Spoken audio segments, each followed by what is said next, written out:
Hello, it's time for vocal warm-ups. So first we're going to talk a little bit about why it is so important to warm up our voice.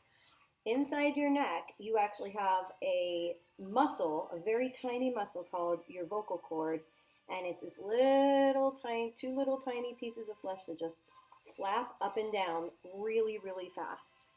And when we put strain on those or we exercise those muscles without warming them up properly, we can do some serious damage to our voice.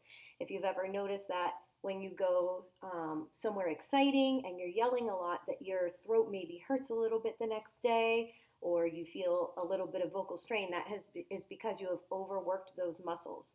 So since we're going to be using our vocal muscles so much in chorus, we want to make sure that we get everything stretched out.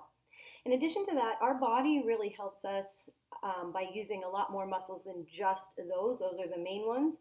But it's really a combination of everything, of our core muscles and of especially of our neck, our head, our shoulders, and our lungs. We always want to make sure we have the most lung space possible.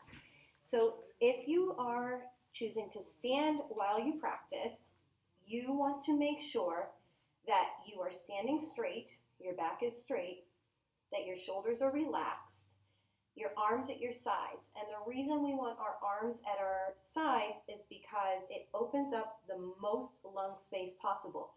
If we have our hands behind our back, we kind of compress our lungs backwards.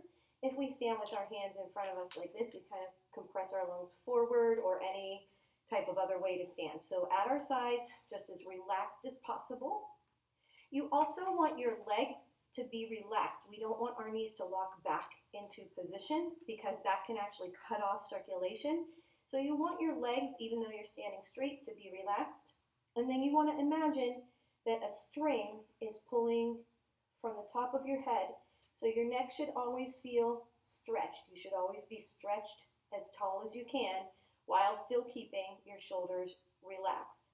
Also, a lot of people have difficulty with this, especially if you've taken dance classes, but you want your stomach to also be relaxed. We do not tighten the stomach muscle when we sing because you have a muscle down in your abdomen called a diaphragm that pushes up on your lungs and pushes down to let in the air and comes back up again to let the air out.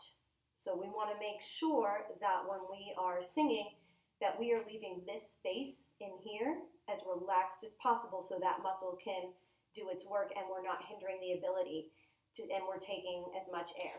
So now we're going to talk about if you choose to sit while you sing and the correct posture while you're sitting. You want to make sure that you have a chair that is sturdy.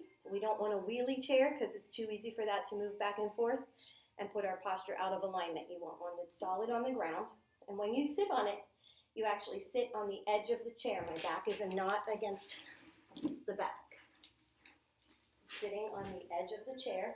And notice that I'm sitting straight. My shoulders are relaxed. My hands can be resting on my legs, but they're not in front of me. They're at my sides. Because again, we want this same amount of good lung space going on here.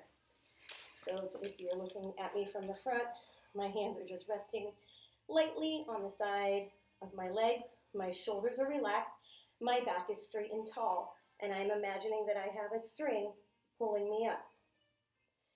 The whole time you're singing, my stomach is not tight. This is all nice and open in here.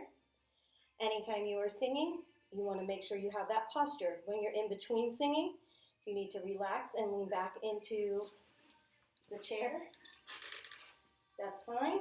But when you are singing, feet flat on the floor, so you want to make sure your chair is the correct height, and you want to make sure that you are having that nice, relaxed posture.